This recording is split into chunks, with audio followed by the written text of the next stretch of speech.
로마서 9장 1절로 13절입니다. 로마서 9장 1절로 13절 한 절씩 읽겠습니다. 내가 그리스도 안에서 참말을 하고 거짓말을 아니하노라. 나에게 큰 근심이 있는 것과 마음에 그치지 않는 고통이 있는 것을 내 양심이 성령 안에서 나와 더불어 증언하노니, 나의 형제 곧 고륙의 친척을 위하여 내 자신이 저주를 받아 그리스도에게서 끊어질지라도 원하는 바로라. 그들은 이스라엘 사람이라. 그들에게는 양자됨과 영광과 언약들과 율법을 세우신 것과 예배와 약속들이 있고, 조상들도 그들의 것이요 육신으로 하면 그리스도가 그들에게서 나셨으니 그는 만물을 이기셔서 세세에 찬양을 받으실 하나님이시니라. 아멘. 그러나 하나님의 말씀이 폐하여진 것 같지 않도다. 이스라엘에게서 난 그들이 다 이스라엘이 아니요 또한 아브라함의 씨가 다 그의 자녀가 아니라 오직 이삭으로부터 난 자라야 내 씨라 불리리라 하셨으니, 곧 육신의 자녀가 하나님의 자녀가 아니요 오직 약속의 자녀가 씨로 여기심을 받느니라. 약속의 말씀은 이것이니 명령인 때 내가 이르리니 사라에게 아들이 있으리라 하시니라. 그뿐 아니라 또한 리브가가 우리 조상 이삭 한 사람으로 말미암아 임신하였는데, 그 자식들이 아직까지도 아니하고 무슨 선이나 악을 행하지 아니할 때에 택하신 자라. 그는 하나님의 뜻이 행위로 말미암지 않고 오직 부르시는 이로 말미암아 서게 하려 하사, 리브가에게 이르시되 큰 자가 어린 자를 섬기리라 하셨나니, 기록된 바 내가 야곱은 사랑하고 에서는 미워하였다는 바 같으니라. 아멘. 기도합니다. 하나님, 이 시간도 성령님 운행하시고 교통하시고 역사해 주시옵고, 선포된 말씀을 통하여 하나님의 큰 은혜를 받는 시간 되게 하여 주시옵소서. 그리하여 한 주간도 믿음을 가지고 그 말씀에 순종하며 승리의 삶을 살아갈 수 있도록 우리를 축복하옵소서. 예수님 이름으로 기도하옵나이다. 로마서 9장 1절로 13절 언약의 자녀, 언약의 말씀, 이런 제목으로 은혜를 나누고자 합니다. 지난 시간에 보면 우리를 우리 주 그리스도 예수 안에 있는 하나님의 사랑에서 그 어떤 것도 끊을 수 없다.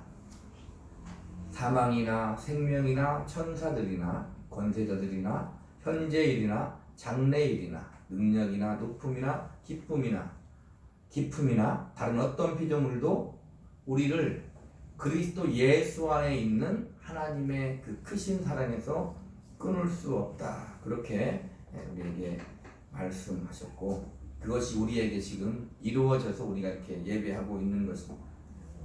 그런데 오늘 본문에 보니까 1절 2절 한번 읽어보겠습니다. 내가 그리스도 안에서 참말을 하고 거짓말을 아니하노라. 나에게 큰 근심이 있는 것과 마음에 그치지 않는 고통이 있는 것을 내 양심이 성령 안에서 나와 더불어 증언하노니.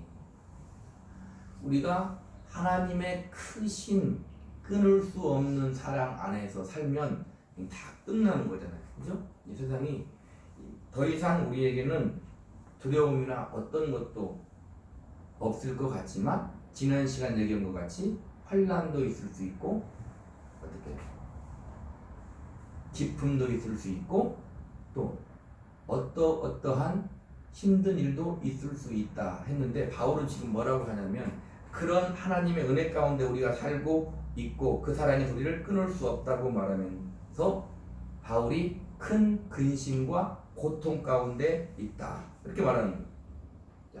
하나님의 사랑이 우리에게 그렇게 충만히 임하셨고 지금도 함께 하시고 앞으로도 함께 할 것임에, 바울은 무엇이 그렇게 큰 고통과 근심이 되는가?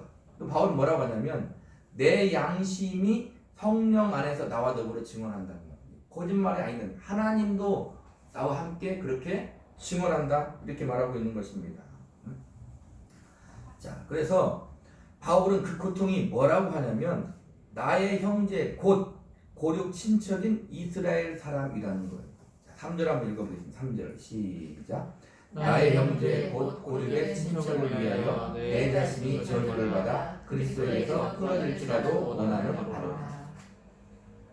그러니까 바울은 고통이 있는데, 그 고통은 뭐냐면 바울의 형제 곧 이스라엘 사람들 때문에 고통이 있다는 거예요. 왜 고통이 있나요? 이스라엘 사람들이 뒤에 나오는데 선민임에도 불구하고 하나님의 택하신 백성임에도 불구하고 그리스도를 십자가에 못 박혀 죽었다 이 말입니다.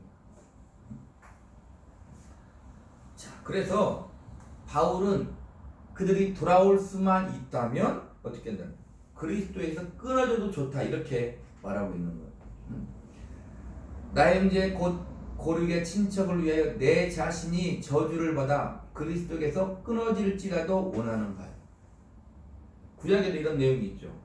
이스라엘 백성들을 버리시려거든 내 이름을 생명책에서 지워주소서 한 모세가 있다 이 말입니다.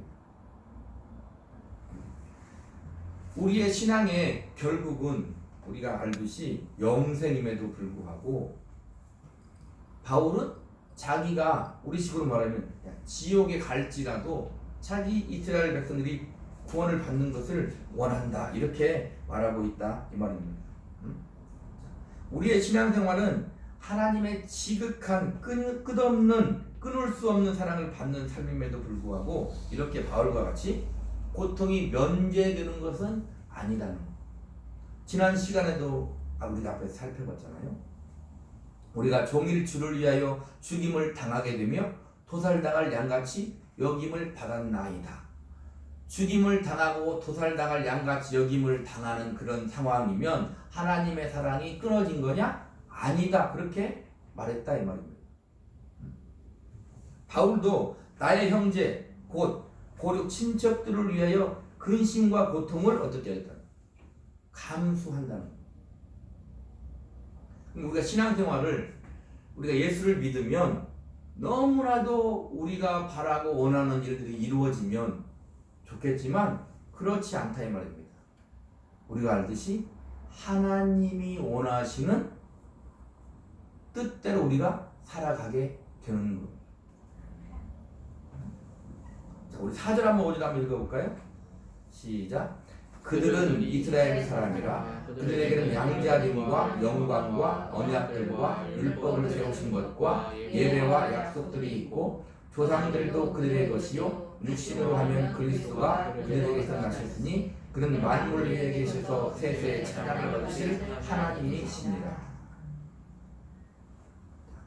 바울의 근심과 고통은 이스라엘 때문인데 그 이스라엘은 양자됨과 영광과 언약들과 율법을 세우는 것과 예배와 약속들이 있다는 것.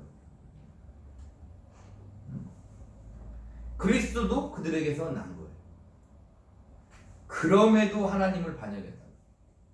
요한복음 말씀대로 참 빛 곧 세상에 빛이 와서 비추되 빛을 어두움이 알지 못했다는 것. 그래서 바울에게는 이것이 고통인 것입니다. 자기의 동족이 하나님을 배반하고 그리스도를 죽였으니 어찌 되겠는가. 나중에 뒤에 나옵니다. 그것이 바울에게는 고통이고 내가 그리스도의 사랑에서 끊어질지라도 그들이 구원받기를 돌아오기를 바란다. 이렇게 바울은 말하고 있는 것입니다.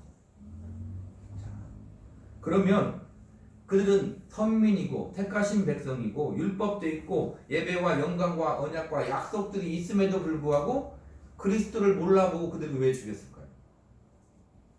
우리는 이렇게 생각해요.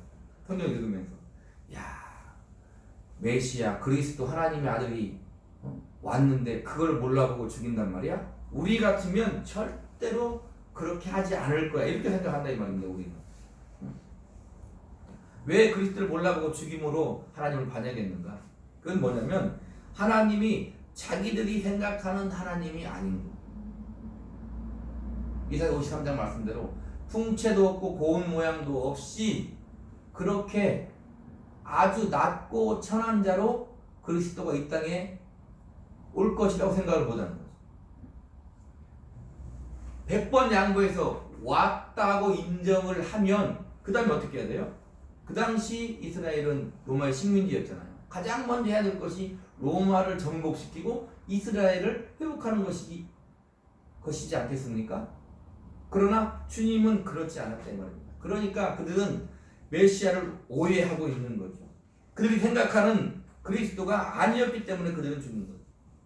요한복음 6장 66절에 보니까 자, 그때부터 그의 제자 중에 많은 사람이 떠나가고 다시 그와 함께 다니지 아니하더라. 그때부터 그의 제자 중에 많은 사람이 떠나가고 다시 그와 함께 다니지 아니하더라. 여기서 그는 예수님을 가리켜요. 이게 어떤 상황이냐면 예수님이 오병이어로 5,000명을 먹인 다음의 일이에요. 5,000명을 먹이고 그 다음날 내일 다시 여기 오면 다시 기적을 베풀어 너희를 먹일 거야 하고 끝났으면 어떻게 해요? 기대를 가지고 또 왔을 거예요. 그런데 이들은 그때부터 떠났다. 왜 떠났냐면 오병이어로 5,000명을 먹인 다음에 예수님이 말씀하십니다. 내 아버지의 뜻은 아들을 보고 믿는 자마다 영생을 얻는 것이다. 썩을 양식을 위하여 일하지 말고 영생하도록 있는 양식을 위하여 하라. 인자의 살을 먹지 아니하고 인자의 피를 마시지 아니하면 너희 속에 생명이 없느니라. 하니까 뭐라고 하냐면 이 말씀은 너무도 어렵도다. 누가 이 말씀을 이해할 수 있을까 하면서 그때부터 제자 중에 많은 사람이 떠나가고 다시는 그와 함께하지 않는 거예요. 자기들이 생각한 메시아가 아니다 이 말입니다. 그 이외에도 성경은 수없이 그렇게 얘기를 하는데 자, 우리 마가복음 10장을 한번 찾아보겠습니다. 마가복음 10장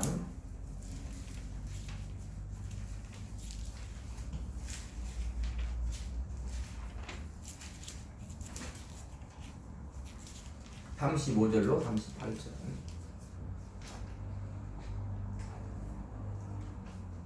같이 읽습니다. 세베대의 아들 야고보와 요한이 주께 나와 여짜오되 선생님이여 무엇이든지 우리가 구하는 말을 우리에게 하여 주시기를 원하옵나이다.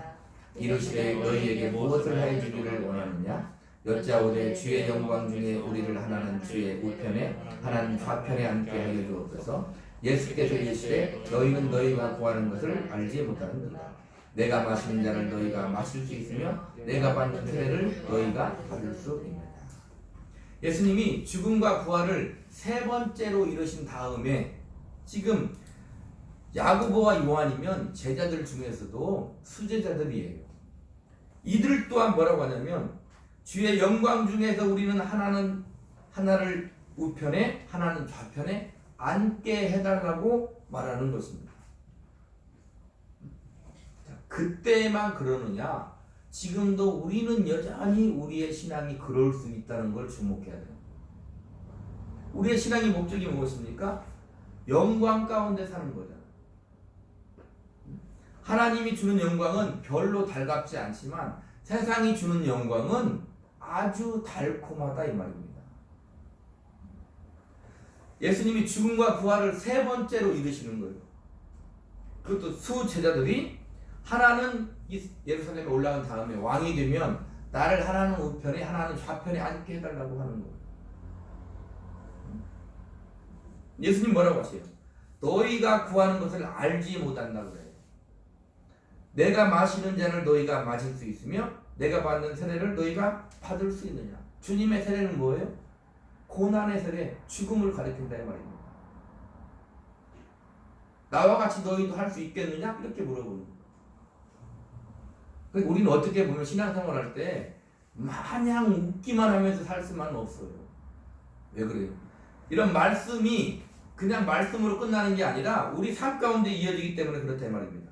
마태복음 16장 21절 22절을 보면 이때로부터 예수 그리스도께서 자기가 예루살렘에 올라가 장로들과 대제사장들과 서기관들에게 많은 고난을 받고 죽임을 당하고 제3일에 살아나야 할 것을 제자들에게 비로소 나타내시니 베드로가 예수를 붙들고 항변하여 이르되 주여 그리 마옵소서 이 일이 결코 주께 미치지 아니하리이다.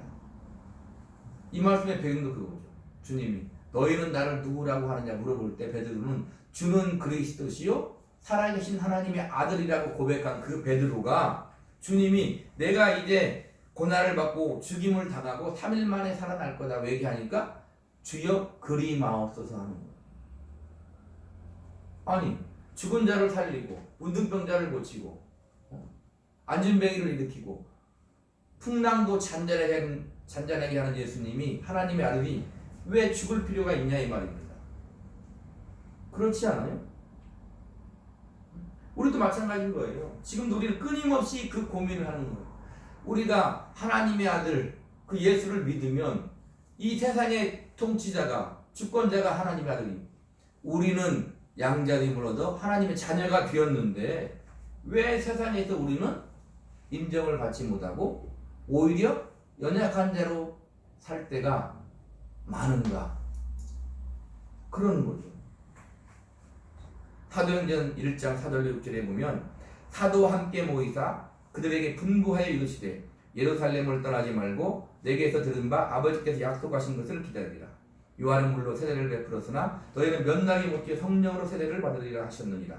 그들이 모였을 때 예수께 여쭈어 이르되 주께서 이스라엘 나라를 회복하심이 이때니까 하니.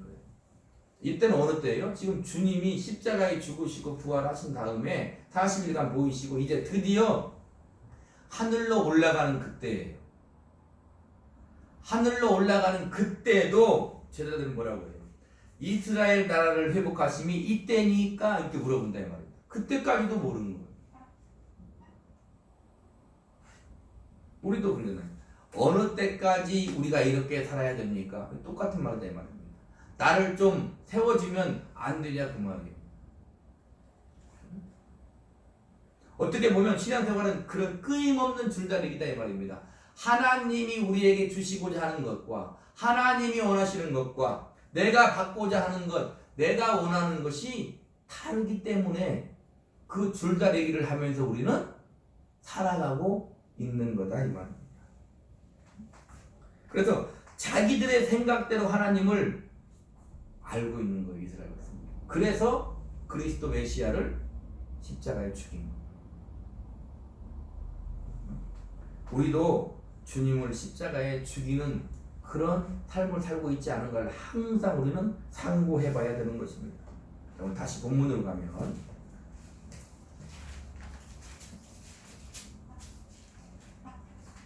자, 그럼에도 하나님의 언약의 말씀은 폐하여지지 않았다. 6절부터 9절까지 읽겠습니다. 시작. 그러나 하나님의 말씀이 폐하여진 것 같지 않도다. 이스라엘에서 난 그들이 다 이스라엘이 아니요 또한 아브라함의 씨가 다 그의 자녀가 아니라 오직 이삭으로부터 난 자라야 내 씨가 불리리라 하셨으니 곧 육신의 자녀가 하나님의 자녀가 아니요 오직 약속의 자녀가 실로 여기심을 받느니라. 약속의 말씀은 이것이니 명년 이때에 내가 이르니 사라에게 아들이 있으리라 하시니라. 그럼에도 불구하고 하나님의 말씀이 폐하여지지 않았다는 거예요. 이스라엘이 예수 그리스도를 십자가에 죽였음에도 불구하고 하나님의 아들을 알아보지 못하고 십자가에 죽였음에도 불구하고 하나님의 약속의 말씀은 폐하여지지 않는다. 뒤에 나옵니다. 우리도 마찬가지입니다. 우리가 그렇게 부족한 신앙을 가지고 있음에도 불구하고 하나님의 약속의 말씀은 끊임없이 우리를 붙들고 계시는 거예요. 그게 하나님의 사랑인 것입니다. 자, 그래서 여기서 약속의 자녀라는 말은 뭐냐면 약속의 말씀, 약속의 자녀, 다른 말로 언약의 말씀, 언약의 자녀는 하나님의 사랑의 의지를 가리키는 거예요. 하나님이 의지를 가지고 우리를 사랑하신다. 언제까지? 끝까지. 이렇게 말씀하십니다. 전능하신 하나님이 하신다면 하는 거다 이 말입니다. 그게 우리의 신분이고 그게 하나님의 다함없는 사랑이라는 거예요. 자, 보세요. 9장 9절 보니까 약속의 말씀은 이것이니 명년 이때에 내가 이르리니 사라에게 아들이 있으리라 하십니다. 내가 너에게 이르면 사라에게 아들이 있는 거예요. 자, 하나님의 말씀이 우리에게 이르렀나요? 하나님의 말씀은 누구예요? 무엇입니까? 예수님이에요. 예수님이 우리에게 이르렀어요. 그러면 뭐가 있다고요? 사라에게 아들이. 예수님이 우리에게 임하시면, 하나님의 말씀인 예수님이 우리에게 임하시면 우리에게 뭐가 있어요? 생명이 있는 거예요. 하나님의 말씀이 우리에게 임하시면 그 말씀에 따르는 생명이 우리에게서 이루어진다 이 말입니다. 그래서 그 말씀, 약속의 말씀은 바로 하나님의 사랑인 거예요. 주님은 말씀이 육신이 되어 오신 하나님의 아들이라 이 말입니다. 말씀은 우리가 육신을 입고 사는 동안 그렇게 우리와 함께 살아야 되는 거예요. 아니 우리가 말씀이 되어 살아야 되는 거예요. 그래야 뭐가 있어요? 은혜와 진리가 충만하더라 이렇게 되는 거예요. 성경에서 말하는 것은 다 하나님이 말하는 은혜와 진리예요. 우리가 원하는 것 말고 말씀이 우리 가운데 임하시면 우리에게 은혜와 진리가 충만한데 우리는 그런 것 같지 않거든요. 왜 그럴까요? 우리가 원하는 것이 아니니까 우리는 그렇게 생각하는 거예요. 성경은 그렇지 않다 이 말입니다. 우리가 때론 힘들고 어려운 믿음의 삶을 살고 있다면 그것은 하나님의 언약의 말씀을 주님처럼 이루어가고 있는 삶이에요. 주님 뭐라고 하셨다고요? 예루살렘에 올라가 인자가 고난을 받고 죽임을 당하고 3일 만에 부활하는 거예요. 3일 만에 부활하기 전에 뭐가 있다고요? 고난을 받고 죽임을 당한다 이 말입니다. 그게 바로 하나님의 사랑이고 하나님의 뜻을 이루는 거예요. 우리가 하나님의 크신 주권 안에 은혜 안에 믿음 안에 살고 있다면 모든 우리의 인생의 삶은 하나님의 뜻을 이루는 삶이 되는 거예요. 그게 우리 신자의 특권이다 이 말입니다. 다른 어떠한 것이 우리의 특권이 아니라는 거예요. 우리는 오해하면 안 된다 이 말입니다. 보세요. 명년 이때 내가 이르리니 그래요. 하나님이 이룬다면 이루는 거예요. 그래서 사라가 이삭을 낳은 거 보니까 어땠다는 거예요? 하나님이 나에게 이르렀구나. 하나님 언약의 말씀이 내게 이르렀구나를 아는 거다 이 말입니다. 우리가 어떤 것을 구원받은 증거로 내놓을 수가 있어요? 하나님의 말씀의 열매를 내놓으면 그건 하나님이 나에게 하나님의 말씀이 나에게 이른 증거다 이 말입니다. 우리 9장 10절로 13절 읽겠습니다. 시작. 그뿐 아니라 또한 리브가가 우리 조상 이삭 한 사람으로 말미암아 임신하였는데 그 자식들이 아직 나지도 아니하고 무슨 선이나 악을 행하지 아니할 때에 택하심을 따라드는 하나님의 뜻이 행위로 말미암지 않고 오직 부르신 이로 말미암아 서게 하려 하사 리브가에게 이르시되 큰 자가 어린 자를 섬기리라 하셨나니 기록된 바 내가 야곱은 사랑하고 에서는 미워했다 하심과 같으니라. 하나님의 택하시고 부르심은 야곱을 사랑하고 에서를 미워하신 것이다 그래요. 우리가 이 신학적으로 보면 예정론을 또 이 근거를 두고 말할 수도 있는데 하나님의 선하시고 부르시는 뜻이 야곱에게 있다. 그러니까 이렇게 하나님의 예정하시고 그런 선택하는 것은 무엇을 우리가 말할 수 있느냐면 하나님의 선하신 의지를 말하고 있다 이 말입니다. 둘로 갈라치는 게 너는 에서고 나는 야곱이야. 이렇게 해도 나름대로 은혜가 될 수 있지만 그러면 에서는 뭐가 되는 거예요? 그것이 아니라 하나님이 선하신 사랑과 의지를 가지고 나와 함께 하신다는 거예요. 야곱인 나와 함께 하신다는 거예요. 네가 어디 안에서 살고 있느냐 그 말입니다. 예수 안에 하나님의 은혜 안에 믿음 안에 살고 있느냐 그렇게 물어보고 있는 거예요. 우리는 우리의 환경과 형편이 항상 중요한 잣대가 되지만 하나님은 그것보다 앞서서 네가 어디 안에 예수 안에 믿음 안에 하나님 안에 은혜 안에 살고 있느냐 그걸 가르치는데 성경 뭐라고 하느냐 너는 야곱이다 우리한테 말하고 있는 거예요. 너는 야곱이니 하나님의 택하신 사람이고 하나님이 사랑하신 사람이야 그렇게 말하고 있는 거다 이 말입니다. 그래서 하나님의 선하신 뜻 안에서 부르심을 받았다면 언약의 자녀다운 그런 믿음을 가지고 살아야 되는 거예요.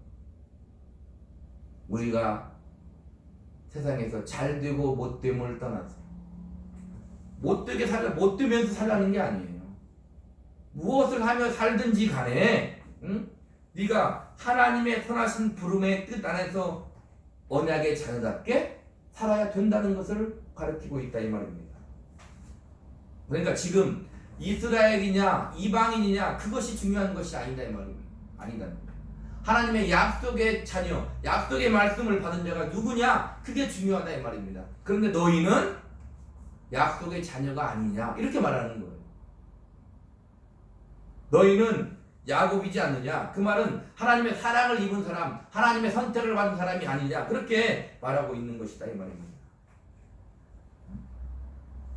창세기 28장 13절 15절에 또 본즉 여호와께서 그 위에 서서 이르시되 나는 여호와니 너희 조부 아브라함의 하나님이요 이삭의 하나님이라. 네가 누워있는 땅을 내가 너와 네 자손에게 주리니 네 자손이 땅에 티끌같이 되어 네가 서쪽과 동쪽과 북쪽과 남쪽으로 퍼져나갈지며 땅의 모든 족속이 너와 네 자손으로 말미암아 복을 받으리라. 내가 너와 함께 있어 네가 어디로 가든지 너를 지키며 너를 이끌어 이 땅으로 돌아오게 할지라. 내가 네게 허락한 것을 다 이루기까지 너를 떠나지 아니하리라. 하나님이 야곱을 부르시는 게 뭐라고요? 야곱을 사랑하여 부르신 뜻은 너와 내 자손으로 말미암아 모든 사람이 복을 받게 하려고 불렀다는 거예요. 우리가 언약의 자녀, 언약의 말씀, 언약의 자녀가 되는 것은 우리로 말미암아 모든 사람이 복을 받게 하기 위해서 그렇다 이 말입니다. 하나님이 또 허락하신 뜻을 이루기까지 너를 떠나지 아니한대. 나를 부르셔서 야곱을 부르셔서 야곱이 나를 부르셔서 왜 부르셨느냐? 하나님이 나에게 허락하신 것을 다 이루려고 불렀다 이 말입니다. 그런 의미에서 우리는 운명의 자신감입니다. 이 땅을 하직하고 저 세상에 가는 죽음도 그냥 죽는 게 아니라 하나님의 뜻이 내게 다 이루어지지 않으면 우리는 죽을 수 없는 거예요. 하나님은 분명히 우리 인생에서 야곱 같은 우리 인생에서 하나님의 온전하신 뜻을 분명히 이루고야 말 것이다 이 말입니다. 근데 여기 또 중요한 말이 나오죠. 어떤 말이 나오니까 내가 너와 함께 하는데 네가 어디로 가든지예요. 우리가 갈 수 있다 이 말입니다. 어디로 갈까? 이리 갈까? 저리 갈까? 우리가 선택할 수 있다는 거예요. 그러니까 우리의 믿음은 그거예요. 우리의 운명은 하나님이 붙들고 계십니다. 그러면 우리는 그냥 살아야 되냐? 아니다 이 말입니다. 하나님이 붙들고 계신 그 믿음 안에서 우리는 뭘 해야 돼요? 우리의 인격을 총동원하여 뭘 해야 됩니까? 생명을 택하며 살아야 됩니다. 복을 택하며 살아야 됩니다. 하나님의 뜻을 택하며 살아야 되는 거예요. 하나님의 말씀에 순종하며 살아야 되는 그 인격을 동원해야 된다 이 말입니다. 가만히 있는 것이 아니다 이 말입니다. 하나님은 야곱의 인생에서 야곱이 어디로 가든지 하나님의 뜻을 다 이루기까지 함께 하십니다. 내가 어디로 갈 수 있어요? 우리 앞에서 로마서 얘기했듯이 하나님을 사랑하는 자는 모든 것이 합력하여 선을 이루고 그렇다고 네가 죄 가운데 거하겠느냐? 그럴 수 없는 것이다. 성경은 그렇게 우리에게 말하고 있는 것입니다. 우리 고린도전서 1장 보겠습니다.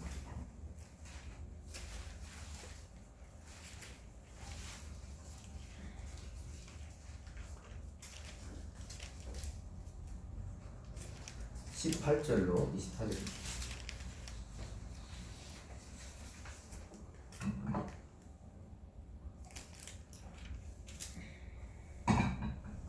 같이 읽습니다.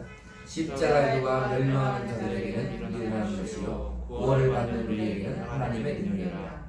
기록된 바 내가 지혜 있는 자들의 지혜를 멸하고 총명한 자들의 총명을 폐하리라 하셨으니 지혜 있는 자가 어디 있느냐 선비가 어디 있느냐 이 세대의 변론가가 어디 있느냐 하나님께서 이 세상의 지혜를 미련하게 하신 것이 아니냐. 하나님의 지혜에 있어서는 이 세상이 자기 지혜로 하나님을 알지 못하므로 하나님께서 전부에 미련한 것으로 믿는 자들을 구원하시기를 기뻐하시다. 유대인은 표적을 구하고 헬라인은 지혜를 찾으라. 우리는 십자가에 못 박힌 그리스도를 전하니 유대인에게는 거리끼는 것이요 이방인에게는 미련한 것이로되 오직 부르심을 받은 자들에게는 유대인이나 헬라인이나 그리스도는 하나님의 능력이요 하나님의 지혜라. 십자가의 도가 우리에게는 구원이고 하나님의 능력입니다. 우리는 날마다 십자가니까 그냥 십자가인 것 같지만 그냥 십자가가 아니다 이 말입니다. 유대인은 표적을 구하고 헬라인은 지혜를 찾아요. 지금도 여전히 똑같다 이 말입니다. 그리스도인들은 표적을 구하잖아요. 하나님 내가 예수 믿는 표적을 주세요. 그것은 바로 뭐야? 내가 성공하는 거죠. 우리는 십자가에 못 박힌 그리스도를 전해요. 세상이 우리 그리스도인을 바라보고 저 사람들은 왜 저렇게 살까? 말하는 그것이 바로 십자가의 삶인 거예요.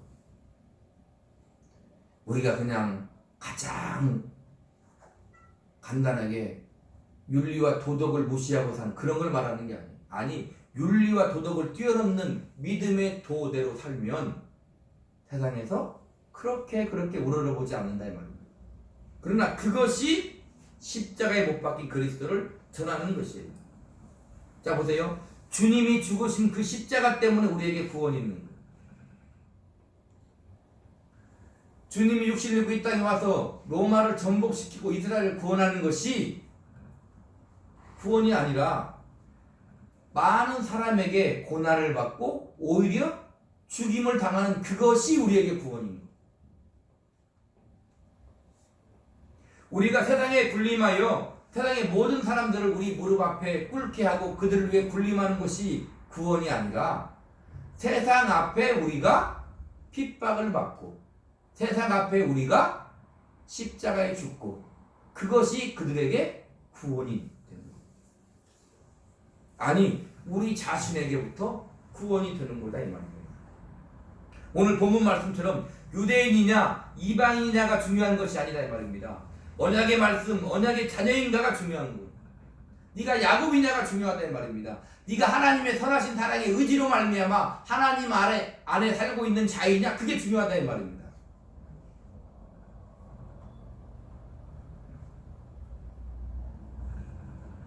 교회는 그래서 다른 어떠한 것을 하는 게 아니에요. 전도에 미련하는 것으로 구원하는 거예요. 다른 것, 그것 말고 다른 것들은 세상에서 얼마든지 할 수 있는 것. 교회를 나타내기 위해 할 수도 있죠. 구제나 여러 가지 모든 좋은 일들 다 할 수 있는 거죠. 그러나 그것은 교회의 근본적인 것이 아니다 이 말입니다. 교회의 근본적인 것은 뭐예요? 십자가에 못 박힌 그리스도를 전하는 거예요. 그러면 교회 사명을 다 아는 거다 이 말입니다. 그러면 우리는 교회 사명을 다 아는 거예요. 다른 어떤 것을 교회에서 찾으려고 하면 안 된다 이 말입니다. 그래서 약속의 말씀, 약속의 자녀인가가 중요한데 그 약속의 말씀, 약속의 자녀는 바로 하나님의 최고의 사랑의 의지의 표현이다 이 말입니다. 보세요. 하나님 우리를 구원할 때 자기 아들을 죽여서 구원해요. 하나님의 아들을 죽여서 우리를 구원해요. 그러면 다른 어떤 것은 하나님이 안 하시겠어요? 우리한테? 하신다 이 말입니다. 사람이라면 이럴 거예요. 하다 안 되면 자존심 상하면 많은 거죠. 근데 하나님은 그게 아니에요. 끝까지 사랑하는 거예요. 우리는 그런 얘기 할 수도 있잖아요. 저놈만은 용서 못해. 그런 사람이 있습니다. 우리는. 지금 시대로 비춰보면 푸틴만은 안 되는 거 아니에요. 얼마나 많은 사람이죠. 거기까지 갈 것도 없어. 우리 주위에 저놈만은 안 되죠. 저놈만 하나님, 저놈만 딱 빼고 다 예수 믿고 구원받겠다. 그런 놈이 꼭 있다 이 말입니다. 하나님은 그렇지 않다 이 말입니다. 내 생각은 너희 생각과 다르다는 거예요. 그래서 언약의 말씀, 언약의 자녀는 하나님의 최고의 사랑의 의지의 표현이에요.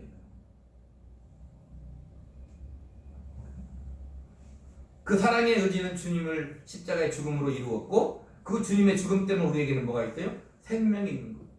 그 주님의 죽음 때문에 우리는 약속의 말씀을 받은 약속의 자녀이다 이 말입니다. 이스라엘은 하나님을 반역했지만 그렇게 멸망으로 끝나지 않는 거예요. 하나님의 약속은, 하나님의 언약은 그들을 살리고야 말 거다 이 말입니다. 그래서 우리는 바른 믿음을 가져야 돼요.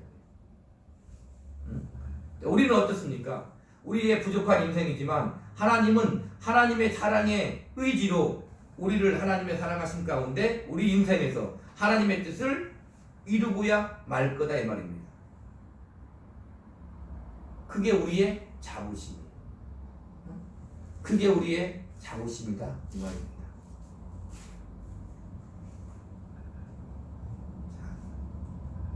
본문 9장 11절에 보면 그 자식들이 아직 나지도 아니하고 무슨 선이나 악을 행하지 아니한 때에 택하심을 따라 되는 하나님의 뜻이 행위로 말미암지 않고 오직 부르신 이로 말미암아 서게 하려 하다. 우리의 근거는 하나님이다. 하나님이 우리의 행위를 보지 않고 오직 부르시는 그 하나님으로 말미암아 우리가 서게 하는, 그게 언약의 말씀, 언약의 자녀다 이 말입니다. 아멘. 코로나로 이 시대가 어렵고 또 이제 뭐 막바지에 가고 있다고 하니까 또 보니까 또 신종 변이가 나왔는데 델타 오미크론 바이러스가 또 나왔대요. 근데 뭐 많지는 않다고 그러고 비슷하다고 그럽니다. 어쨌든 종식이 올 때가 된 것 같아요. 우리가 항상 그랬죠. 코로나가 아니면 너무 좋겠다. 그 말이 잘못된 게 아닌데 이제 코로나가 종식되면 너무 좋겠다는 그것을 우리가 어떻게 살아내야 되냐 그 말이에요. 코로나가 이제 끝날 거예요. 그러면 이제 코로나가 끝났으니까 우리는 이제 어떻게 해야 돼요? 교회는 분명히 더 많이 모여서 예배할 것이고 좋은 일이죠. 더 많이 모여서 예배할 거예요. 자, 문제는 그것으로 끝나지 않는다 이 말입니다. 예배하며 우리가 또다시 일상을 살아갈 때에 어떻게 살 거냐 이 말. 근심 걱정 안 하고 사는 것으로 만족하면 안 된다 이 말입니다. 약속의 말씀, 약속의 자녀답게 우리는 예수 안에서 하나님이 여기 보니까 오직 부르신 이로 말미암아라고 했는데 하나님이 부르신 뜻이 무엇인가를 자세히 주의하여 살피고 거기에서 하나님의 뜻을 이루는 그런 삶을 살아야 돼요. 아멘. 한 주간도 건강하게 사시기를 바랍니다. 언약의 자녀답게 믿음을 가지고 사시기를 바랍니다. 하나님의 영광을 위해 사시기를 바랍니다. 사명을 잘 감당하며 사시기를 우리 주 예수 그리스도의 이름으로 축복합니다. 기도하겠습니다.